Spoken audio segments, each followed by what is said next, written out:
Chapter 330. Noah and Orange stared at each other from a distance and didn't say anything for a long time. Orange was waiting for Noah to speak. Noah, on the other hand, did not know how to answer Orange's question. Noah naturally did not know why Golden Wolf Bio had such a change after seeing him. Therefore, Noah could only continue to guess that it was the effect of the world fragment. No matter what kind of effect the world fragment had on Golden Wolf Bio, he did not know if it was a good thing that Golden Wolf Bio started to disobey Orange's orders.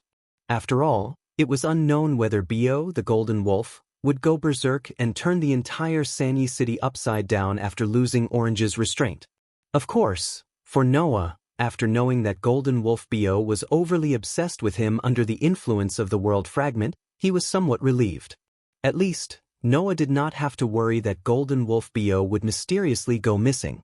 If Golden Wolf Bio was really affected by the world fragment and reacted to him, then it was only a matter of time before he came looking for Noah. At that time, Noah would be able to retrieve the world fragment that was lodged in Golden Wolf Bio's body. At that moment, Noah smiled indifferently. "Did you ask me out just to ask this question? This is considered one of your goals, right?" Orange looked at Noah from afar, a different kind of expression surging in her originally cold eyes. She looked like she was staring at some kind of prey. Under such circumstances, Orange asked a question. "What's your relationship with Ayoko?" "Ayoko?" Noah was a little surprised by Orange's sudden question. Then he suddenly realized something. From the beginning, Noah felt that Orange gave him an inexplicable sense of familiarity. Now that Orange reminded him, Noah suddenly realized that this sense of familiarity came from Orange's expression. That awe-inspiring yet valiant expression was not exactly the same as Ayoko Aozaki, but they were very similar. "Orange, though. Could it?" Noah's heart skipped a beat, and he spat out 4 words. "Ouchie, Orange?" Orange raised his chin. He didn't say anything, but the expression on his face gradually became joyful. "Thank you for taking care of that useless little sister of mine."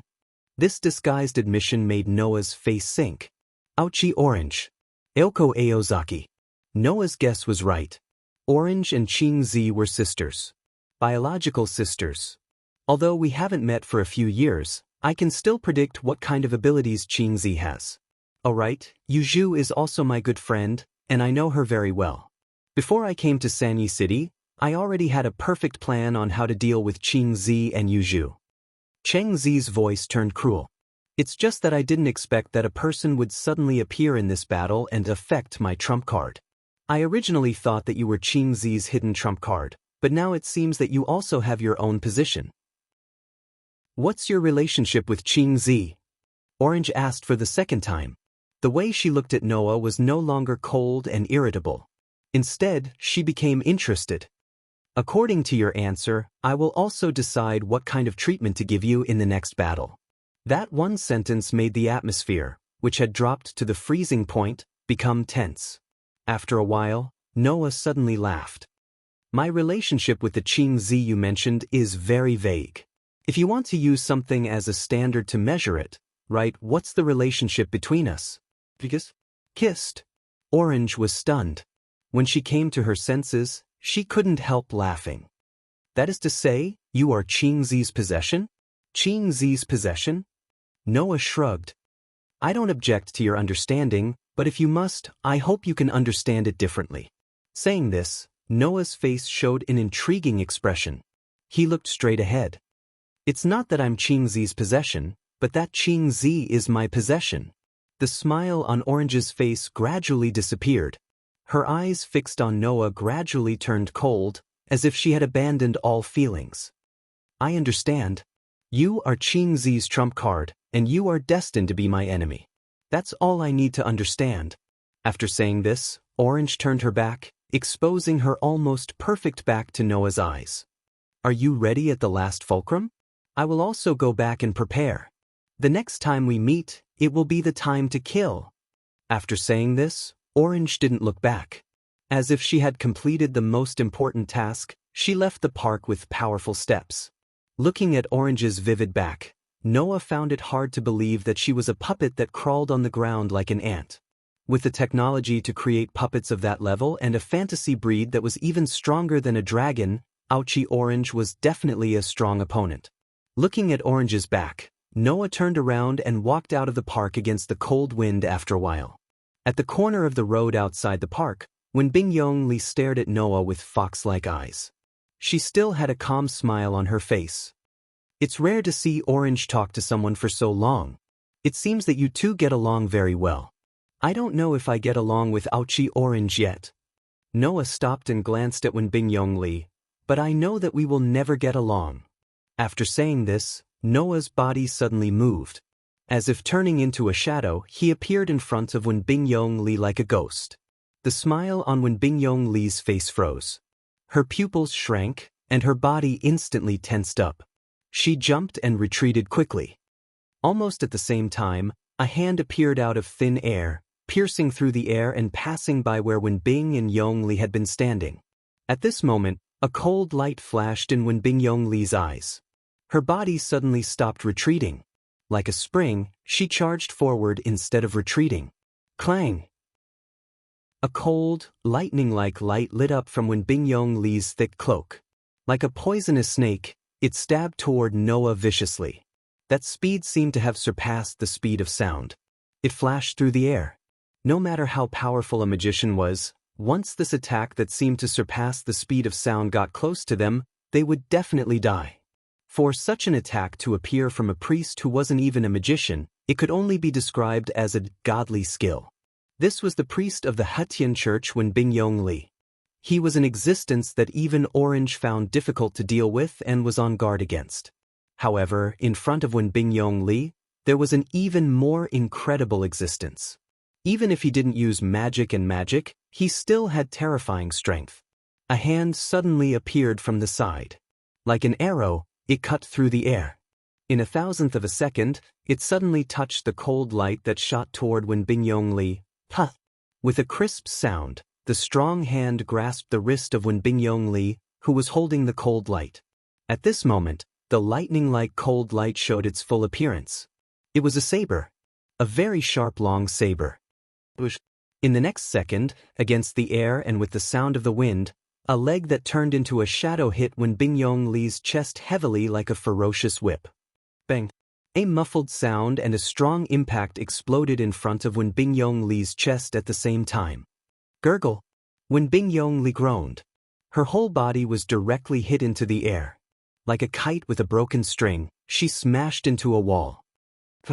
Wenbin Yongli, who was almost embedded into the wall, felt a sharp pain in his chest. His body twitched and his face turned pale. He spat out a mouthful of blood, which splashed all over the ground. His body slowly slid down the wall. At this moment, the foot that had just heavily kicked Wenbin Yongli's chest suddenly flashed and fell on Wenbin Yongli's body. Bang! Another muffled sound came. Dunk! Wenbin Yongli's body, which was slowly sliding down along the wall, was directly trampled to the ground. Gurgle!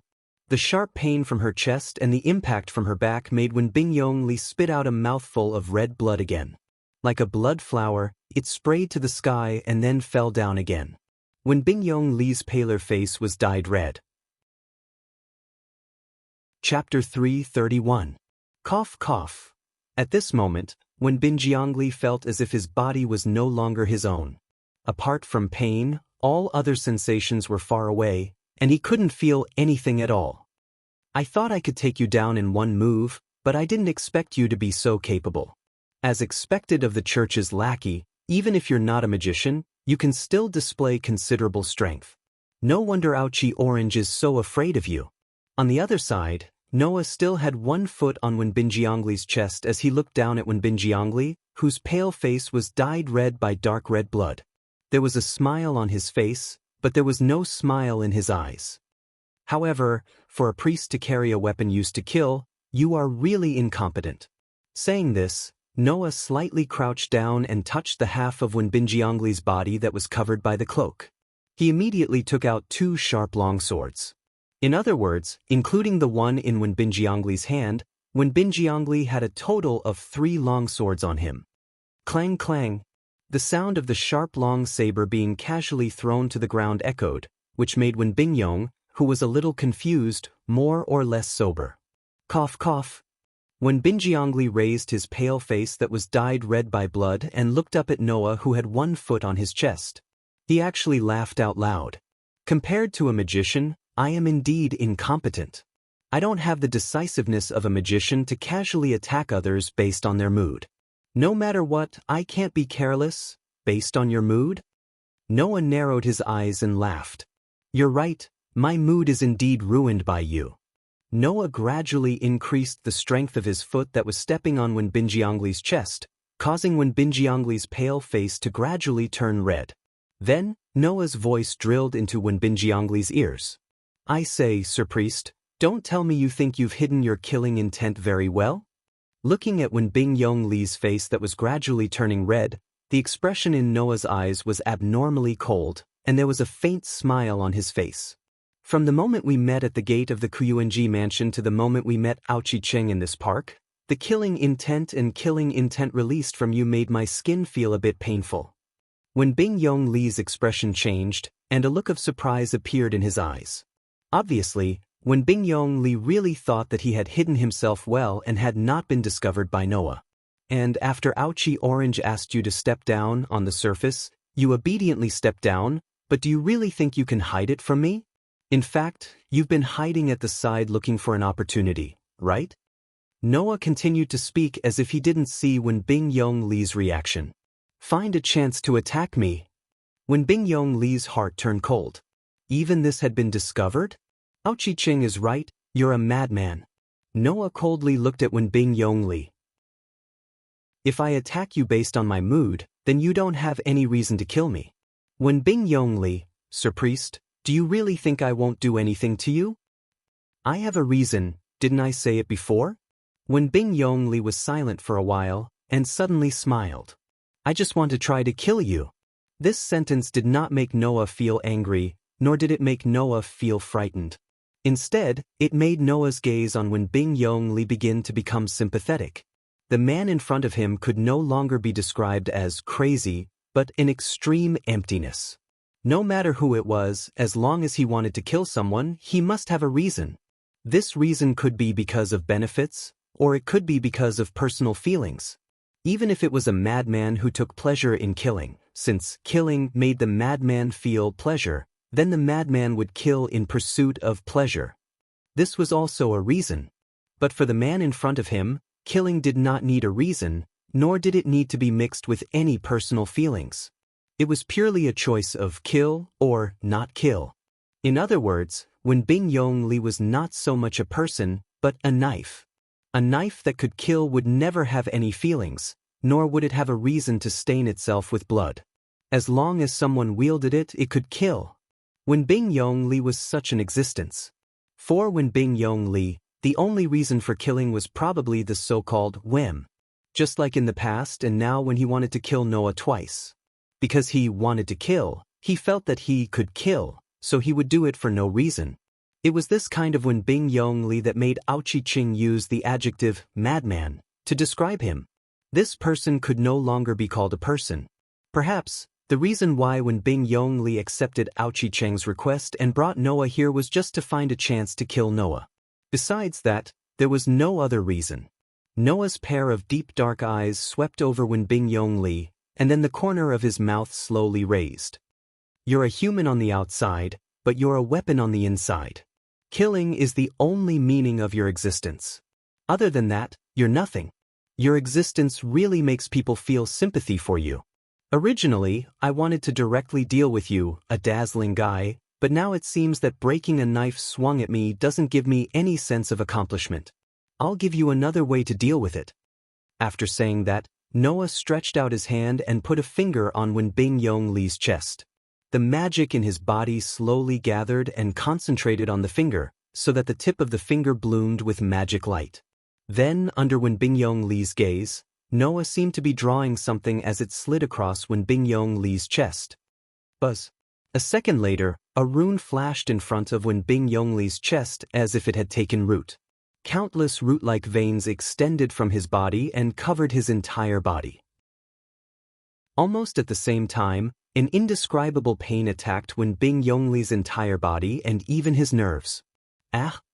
A heart-wrenching scream erupted from Wen Bingyongli's mouth. Looking at Wen Bingyongli, who was twitching and screaming on the ground, Noah looked at him coldly as if he didn't see or hear anything. This is the runi that represents pain. The activation condition is when killing intent emerges in your heart.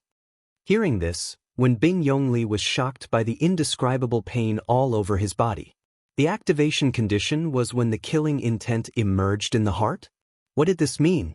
It meant that if Wen Bingyongli continued to be affected by this runi, he would never be able to summon killing intent in his entire life. For Wen Bingyongli, whose only purpose of existence was to kill, Noah's actions were robbing him of his purpose of existence, turning him into a real zombie. Oh right, let me tell you something. The method to remove this runi is very simple. You just need to use more magic to attack it. Noah glanced at Wen Bingyongli, who was in so much pain that the veins on his face were bulging. That would require around 30 magicians to use all of their magic to do it, right? 30 magicians? That wouldn't be a difficult number for the Magic Association to gather. However, Wen Bingyongli wasn't a member of the Magic Association, but rather a member of the Holy Church. They were the enemies of the Magic Association and viewed magicians as heretics of the Holy Church. You want the Holy Church to help Wen Bingyongli find 30 magicians to remove the runi? Then the Holy Church would rather use the name of dedicating my life to the Lord to leave Wen Bingyongli to his own devices? As for Wen Bingyongli, it would be extremely difficult for him to find 30 magicians to help him. After all, there were less than 5 magicians in Sanyi City. Only the headquarters of the Magic Association would have so many magicians, right? Moreover, it wasn't certain if anyone would choose to help Wen Bingyongli. Therefore, unless something unexpected happened, Wen Bingyongli probably wouldn't be able to remove the runi for the rest of his life. Realizing this, Wen Bingyongli laughed instead of being angry. You're really strict with me. Noah didn't even bother to pay attention to Wen Bingyongli. He turned around and left without hesitation, heading towards the Juyuan Temple residence. At the scene, only Wen Bingyongli was left staring at Noah's back as he endured the pain on his body, letting out muffled groans. Presumably, Wen Bingyongli's killing intent towards Noah wouldn't subside for at least an hour. Chapter 332. It was already noon when Wen Bingyongli found Noah and left the Kuyuanji mansion. Now, with the time spent on the road and the confrontation with Ouchi Orange and Wen Bingyongli, when Noah returned to the White Dog Mound and walked along the slope to the gate of the Kuyuanji mansion, the sky just began to darken. The setting sun appeared with the dusk, illuminating the iron fence of the Kuyuanji mansion. Pushing open the iron fence and walking into the courtyard, Noah walked along the tree-lined path to the front door of the mansion and entered the entrance. There was only a pair of shoes at the entrance. They were Aoko's shoes. In the mansion, other than Noah and Yuju, Aoko's lifestyle could be said to be purely Japanese. Even if there was no one at home, she had to greet them. She would not wear shoes when she entered the mansion. Therefore, Aoko's shoes were usually placed at the entrance of the mansion. If there were slippers, it meant that Aoko had gone out. If there were slippers, it meant that Aoko was in the mansion. As for Shizuka Kusajikuro, his way of life was purely for the purpose of convenience. For example, in the winter, in order to keep warm, Shizuki Kusajuro would wear shoes when he entered the mansion. If the weather was not cold, he would go barefoot. He was quite casual. Noah and Yuju, on the other hand, would definitely wear shoes when they entered the mansion. They would not allow themselves to be barefoot. Therefore, when he saw Aoko's shoes at the entrance, Noah knew that Aoko had not gone out and was still in the mansion. The door on the east side of the hall was wide open. The light from the living room was also projected from the door, illuminating a corner of the hall. Noah, who had sensed Aoko and Yoju's aura from the living room, immediately walked through the door on the east side. He pushed open the door and entered the living room. In the brightly lit living room, Aoko and Yuju were sitting on the sofa facing each other. One was watching TV while the other was quietly reading a book. When Noah entered the living room, whether it was Aoko who was watching TV or Yuju who was reading a book, all of them turned their heads towards Noah. Their gazes were all fixed on Noah. If it was any other time, Aoko and Yuju would have ignored Noah's return and continued with their own business. But today was clearly an exception. "You're back." Aoko looked straight at Noah. "I thought you would come back later." "That's what I thought at first, but things seem to have been resolved faster than I thought," Noah casually replied as he sat down beside Aoko.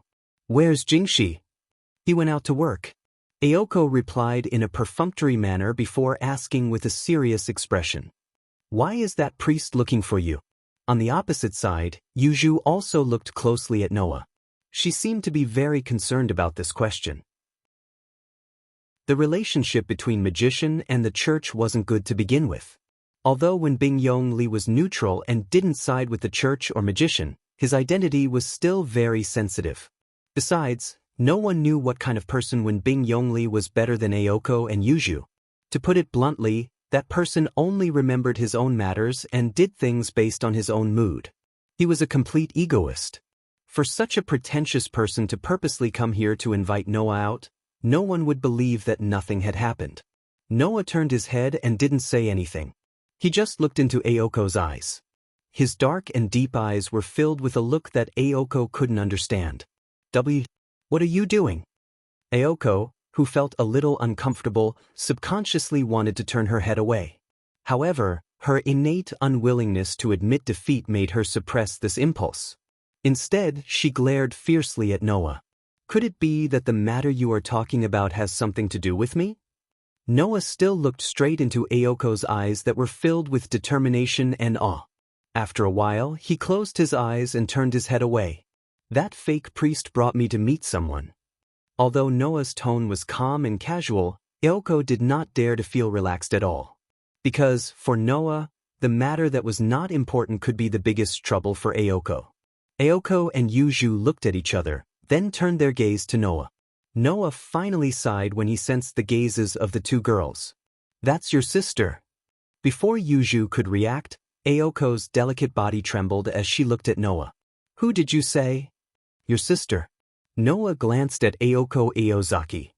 "During this period of time, we have been racking our brains to deal with the opponent, the foreign magician who tricked the three of us, your sister Aoko Cheng." In the living room, a burst of oppressive silence suddenly filled the air. Aoko's awe-inspiring face flashed with all kinds of emotions in an instant. After a while, it turned into complete calmness with a faint trace of resentment. "I see. Now I understand everything." Not to mention Aoko, even Yuju seemed to have understood the reason behind this, and a hint of gloominess flashed through her eyes. In this way, the reason why the enchantment of Sanyo City can't detect the enemy is clear. Hearing the two girls' words, Noah more or less understood. Previously, the enchantment of Sanyo City could not detect the movement of intruders. It was not because the enemy this time had a special magic concealment technique like Noah, but because the enemy was very familiar with the enchantment of Sanyo City. As Aoko's sister, Aoko Chung should be very familiar with the enchantment of Sanyo City. In this way, to hide from the detection of the enchantment was a simple matter for Aoko Cheng. "I don't understand, why did your older sister become a foreign magician who came to compete for the barrier of Sanyo City?" Noah asked Aoko with a question that had been bothering him for a long time. "I think that your sister's ability is much higher than a trainee magician like you. In this case, why did it evolve into the current situation?" In order to be able to reach the origin, magicians would spend their lifetime to turn their research results into magic engraving and leave it to their descendants, so that their descendants could inherit their research and find the path to the origin. In a magic family, there was only one magic engraving. It was the real treasure passed down from generation to generation in this magic family. And since Aoko Cheng was Aoko Cheng's sister, it proved that she was also a magician from the Aoko family. As a result, why wasn't Aochi Aoko the more capable one who inherited the magic seal and became the successor of the Aochi family? Instead, why was it Aochi Aoko who inherited the magic seal and became an apprentice magician who had only studied magic for less than 2 years? Do you think that the Aoko family is the same as other magic families? Aoko naturally understood why Noah had such a question and was speechless. The Aoko family is different from other magic families. Hearing this, Noah's heart was moved. If there was a difference between the Aoko family and other magic families, then Noah could only think of one thing. Magic? That's right. Aoko let out a rare bitter laugh. Unlike other magicians who would sacrifice their entire lives in order to reach the origin, the Aozaki family already possesses magic and has already reached the origin. There is no need for the Aozaki family to risk their lives in order to reach the origin. The Aozaki family only needs to do one thing. Aoko raised her hand and rolled up her sleeves, exposing the tattoo on her arm. Inheriting magic is the foundation of the Aoko family. The ultimate goal of a magician was to reach the origin. And magic was the ultimate way to reach the origin. Whether it was to create magic to reach the origin, or to obtain magic after reaching the origin, as long as one had magic, it was equivalent to grasping the path to the origin. Therefore, the Aoko family who had magic was no longer a magic family who left behind research topics for their descendants to study in order to reach the origin. The Aoko family's magic engraving contained magic. As long as one could use magic, then anyone could reach the origin. For the Aoko family, magic was the foundation. Because the Aoko family already had the means to reach the origin. Although it's embarrassing, I'll say it clearly. Aoko's face was tense. I'm afraid that my sister's goal is not the spiritual vein in Sano City, but the magic in my hands. Chapter 333. It was believed that no matter who it was, as long as it was a magician whose goal was to reach the origin, it would be impossible for them to reject magic that could reach the origin. If it wasn't for the fact that the magic mark could only be used on direct descendants, then for the sake of magic, the Aozaki family would have already been trampled to the ground by countless magicians in the magic world who had gone mad in order to reach the origin. It was also because of this that even though she was only a half-baked magician, Aozaki Aoko was still able to live a good life in Sano City. Unfortunately, the enemy this time wasn't an unorthodox magician, but Aozaki Aoko's biological sister Aozaki Orange. As a direct descendant of the Aozaki family, as long as Aozaki Aoko's magic mark was stolen, Aozaki Orange could still inherit the Aozaki family and obtain magic.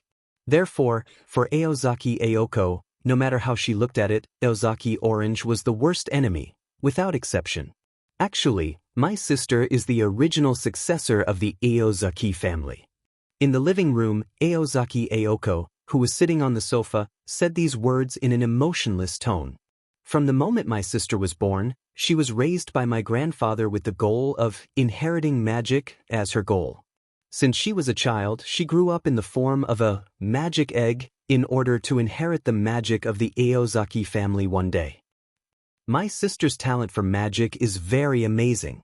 Compared to my sister, I only started to receive training as a magician at the age of 15. After nearly 2 years, I was still an apprentice magician. I can't compare to her. Aozaki Aoko said this, but her expression was still as firm as ever. It's just that the Aozaki family's magic doesn't require any talent for magic. Even if you perform well in magic, if you can't adapt to magic, then it's useless. My sister didn't understand this at all, so she excessively responded to my grandfather's request and showed off her amazing talent for magic. In the end, she was abandoned by my grandfather. At this point, Aozaki Aoko stopped her explanation, her eyes fluctuating with emotions that outsiders couldn't understand. Was it sympathy and pity for her sister's final fate? Or was it anger for her grandfather's ruthless abandonment of her sister? No one knew about this, not even Noah and Yuju, who were with Aozaki Aoko all the time. However, according to Aoko's explanation, Noah understood the relationship between Aoko Aoko and Aoko Aoko. Aozaki Orange's talent in magic was amazing, but no matter how good her talent in magic was, it had nothing to do with the Aozaki family.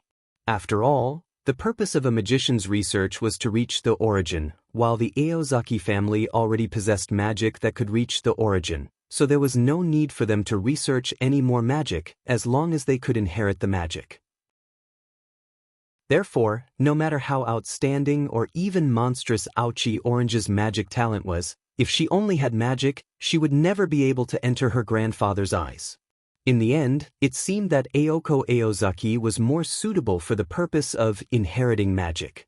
As a result, Aozaki Aoko was abandoned by the previous Aozaki family's magic envoy, while Aozaki Aoko inherited the Aozaki family's magic and became the manager of Sano City's spirit vein. And now Aozaki Orange had returned.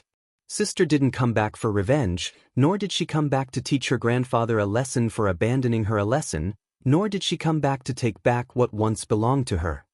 Aozaki Aoko asserted. Sister only came here as a magician who has dedicated her life to magic, to seize the magic that can reach the origin. Hearing Aozaki Aoko's words, Noa and Yuju both became silent, because they both understood that Aozaki Aoko's words were probably the most correct. This was the so-called magician. They didn't have the moral standards of a human, nor did they have self-restraint. As long as they could reach the origin, they would try any method, use any means to obtain it. Compared to the ultimate goal of a magician's life, hatred, ethics, and all human emotions had to be put behind.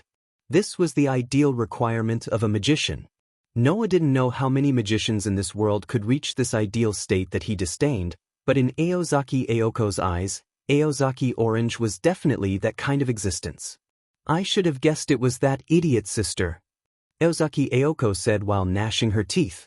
Whether it was that doll that looked like me last time or seizing Sano City's spiritual vein, they were all just tricks that idiot sister used to annoy me. She is such a capricious person. Sorry, I can't agree with your point of view this time. Noah spread his hands. That doll might have been used to annoy you, but your sister most likely wanted to weaken you and Yoju's strength by attacking Sano City's barrier. After all, you and Yuju can both obtain the support of Sano City's spiritual vein. If this path was cut off, she would have more confidence in seizing the magic on your body. If she wanted to have more confidence in seizing the magic on my body, then why didn't she make a move on me 2 years ago when I inherited the magic? At that time, she would have been 100% confident, right? Aozaki Aoko retorted, her tone full of anger. My sister is such a person. Compared to the process, she cares more about the results. Even if the results are not the same, as long as she can make me angry, she will do anything to achieve her goal. Are all magicians such awkward people? Noah couldn't help but say this. Aozaki Aoko rolled her eyes in response. Don't compare me to Yuju. Yuju is the one who is really awkward. No matter what Orange's motive was for attacking Sano City's barrier, it is certain that she is an enemy. There is no need to speculate about her motives and thoughts. Yuju stopped Noah and Aozaki Aoko from speculating. Her tone was reproachful for Aozaki Aoko's words. She then looked at Noah. Why did Orange ask you to go out? She asked a few questions. Noah frowned and said thoughtfully. But I feel that Aozaki's sister only cares about the last question. Originally, Noah thought that Aozaki Aoko wanted to test him through the conversation to get a clue about his identity and the reason for the mutation of Bio the Golden Wolf. But if Aozaki Aoko was really like what she said, only caring about the results and not the value of the process, then Aozaki Aoko wouldn't care about Noah's identity and the reason for the mutation of Bio the Golden Wolf that had nothing to do with magic. Therefore, Noah felt that Aozaki only cared about one question. Thinking of this, Noah couldn't help but laugh. He glanced at Aozaki Aoko who was sitting beside him. I feel that your sister only cares about whether I belong to you or not. Huh? Aozaki Aoko was stunned. Even Yuju was stunned. Your sister seems to be very interested in me. Noah shrugged and said helplessly. Especially after knowing that I kissed you. She seems to think that I have a special relationship with you and that I belong to you. What? Aozaki Aoko exclaimed. She was so embarrassed that she became angry. Why did you tell her that? Noah looked at Aozaki Aoko strangely. Is that something that can't be said? Isn't that a given? Aozaki Aoko was angry. Who would tell that kind of thing to others? I'm more concerned about Aozaki Aoko's reaction. Noah ignored Aozaki Aoko's anger and looked at Yuju in confusion. I feel that Aozaki Aoko treated me as a dispensable existence until she found out that I kissed her sister. What's the reason? Yuju stared at Noah and said in a displeased tone. Because Aoko treats you as her belonging. That girl has liked to steal my things since she was young. Aozaki Aoko said with hatred. She's so annoying. In other words, your sister asked me if I belonged to you because if the answer was yes, she would want to steal me. Noah didn't know whether to laugh or cry. She's really an awkward girl. Aozaki Aoko and Yuju looked at Noah with displeasure. They seemed to be in a bad mood. Of course, only Aozaki Aoko and Yuju knew why they were in a bad mood. Noah was in a good mood. Very well, I'll tell her who's the main character of this battle. Chapter 334. Kacha. The door on the east side of the hall on the first floor that led to the living room was gently opened. Soft moonlight shone down from the glass skylight at the top, bathing Noah as he walked into the cold hall. Raising his head, Noah looked at the bright moon hanging high in the clear night sky under the soft moonlight from outside the glass skylight, and sighed.